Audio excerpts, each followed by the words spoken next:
आज के इस क्लास में हम लोग देखने वाले हैं साइंस का टॉप 10 क्वेश्चन। आज हम लोग का यह तीसरा क्लास है। अगर आप पहले 2 क्लास नहीं देखे हैं तो जाकर के देख लेंगे। तो ये हम लोगों का तीसरा क्लास है जिसमें साइंस का टॉप 10 क्वेश्चन को एक्सप्लेन करने वाले हैं।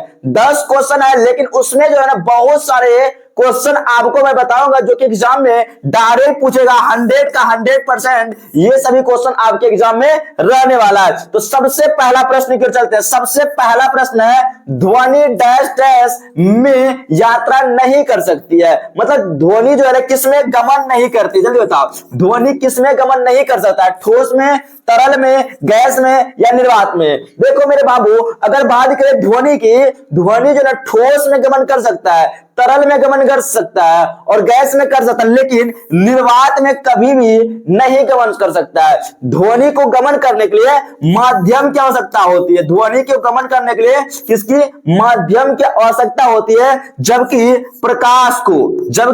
प्रकाश को गमन करने के लिए माध्यम की आवश्यकता नहीं होती है। तो यहां पे ध्वनि जो है ना, ध्वनि वो निर्वात में गमन नहीं करेगा, जबकि प्रकाश जो है ना ज्यादा निर्वात में ही गमन करता है। तो नेक्स्ट क्वेश्चन की ओर चलते हैं। अगला प्रश्न है विद्युत धारा डैश डैश के प्रभाव के कारण होती है।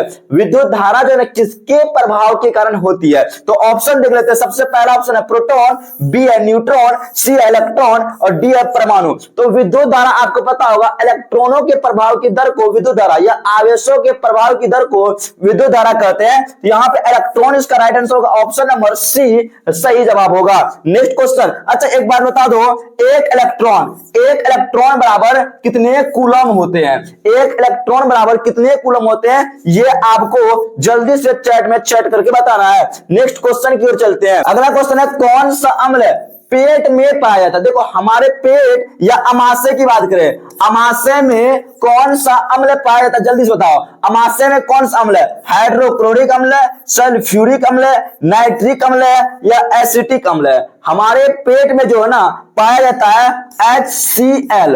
HCl कहने का मतलब हुआ हाइड्रोक्लोरिक अम्ल है और ये सबसे परवल अम्ल है। कौन सा अम्ल है? सबसे अधिक परवल अम्ल पूछा जाए तो हाइड्रोक्लोरिक अम्ल है और सल्फ्यूरिक अम्ल भी आपका परवल अम्ल है। कौन सा इसका सूत्र होता है? H2SO4। ये सल्फ्यूरिक अम्ल का सूत्र होता है, याद रख लेना। नेक्स्ट क्वेश्चन की ओर चलते हैं। अगला प्रश्न है लोहे पर जंग लगना डैश डैश का कारण, मतलब का एक उदाहरण है। लोहे में जंग लगना, तो लोहे में जंग लगना किसका उदाहरण? ऑप्शन नंबर ए भौतिक परावर्तन, बी रासायनिक परावर्तन, सी यांत्रिक परावर्तन और डी उष्मीय परावर्तन। देखो लोहे में जंग लगना जो ना, ये आपका अगर एक बार जंग लग गया क्या फिर से वापस आ सकता है? क्या नहीं आ सकता। जब एक बार वापस नहीं आ सकता उस तरह के परिवर्तन को क्या करते हैं? रासायनिक परिवर्तन कहते हैं। तो ऑप्शन इसका बी जो है ना बिल्कुल ही सही जवाब होगा। नेक्स्ट क्वेश्चन की चलते हैं। प्रकाश का वेग डैश होता है, मतलब प्रकाश का वेग कितना होता है? बात करें वेग देखो बहुत स्टूडेंट को कंफ्यूजन होता है। वेग को ही चाल कहते हैं, याद रखना। प्रकाश का वेग कितना होता है? 3 × 10⁸ मीटर पर सेकेंड, 3 × 10⁻6 मीटर पर सेकेंड या 3 × 10⁴ मीटर पर सेकेंड। तो यहाँ पे राइट आंसर हो जाएगा 3 × 10⁸ मीटर पर सेकेंड, या आपको याद रखना 3 × 10⁵ kg, मतलब किलोमीटर पर सेकेंड, ठीक है। तो आपको ये दोनों में से कोई भी पूछा जा सकता है। नेक्स्ट क्वेश्चन की ओर चलते हैं। एल्केन और एल्काइन डैश डैश के उदाहरण है। एल्केन और एल्काइन ये किसका उदाहरण है? एल्केन और एल्काइन जो है ना ये आपका हाइड्रोकार्बन, किसका? हाइड्रोकार्बन का उदाहरण है। किसका? हाइड्रोकार्बन का उदाहरण है। एल्केन और एल्काइन, एल्कीन और एल्काइन जो है ना हाइड्रोकार्बन। क्या? एल्कीन और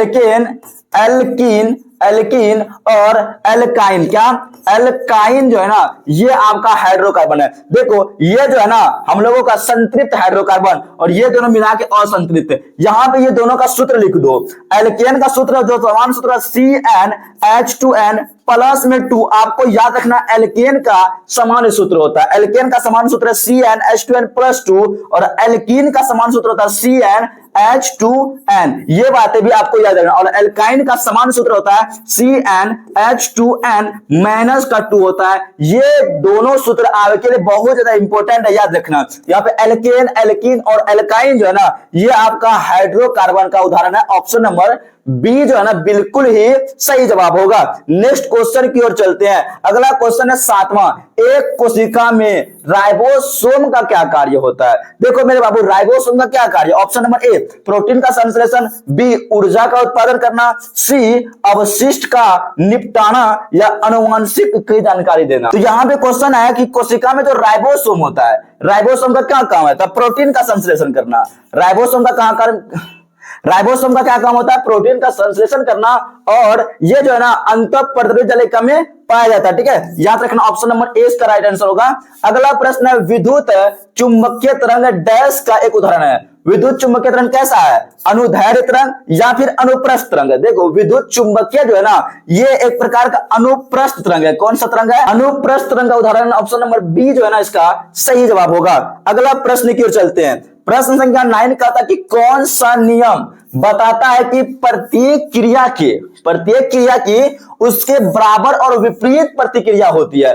कौन सा नियम है जो कि प्रत्येक क्रिया के बराबर और विपरीत बल लगाता है? जैसे अगर रॉकेट जो ऊपर उड़ता है, रॉकेट जब ऊपर उड़ता है तो आपको पता होगा ये प्रत्येक क्रिया के विपरीत बल लगाता है।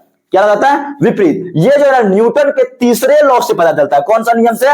न्यूटन का तीसरा लॉ जो बताता है प्रत्येक क्रिया के विपरीत बल बताता है। अच्छा बताओ हमको, ये वाला जो सूत्र है F इक्वल टू ma, ये जो है ना न्यूटन के किस नियम पे आता है? आपको कमेंट में कमेंट करके बताना है। अगला प्रश्न की ओर चलते हैं। कहता है कि निम्न में से किस वैज्ञानिक ने विकासवाद का सिद्धांत दिया? बहुत ज्यादा इंपॉर्टेंट बात है कि विकासवाद का सिद्धांत किसने दिया था?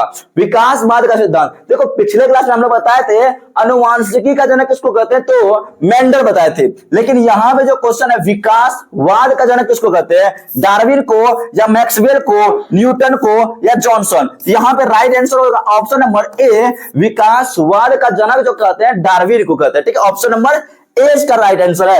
अगला प्रश्न की ओर चलते हैं 11 नंबर। देखो ये जो प्रश्न है, निम्नलिखित में से किस तत्व की कमी से घेंघा रोग होता है? तो किस तत्व की कमी से घेंघा रोग होता है, इसका जवाब आपको कमेंट में कमेंट करके देना है मेरे बाबू। कहां पे? कमेंट में कमेंट करके देना है। तो आई होप आपको ये 10 सवाल बहुत ही अच्छा लगा होगा, तो इसका जवाब आपको दे देना है। तो इसी प्रकार से आपको 10 टॉप क्वेश्चन डेली मिलेगा, इसलिए आप इस चैनल को सब्सक्राइब करके बेल आइकन को प्रेस कर देंगे।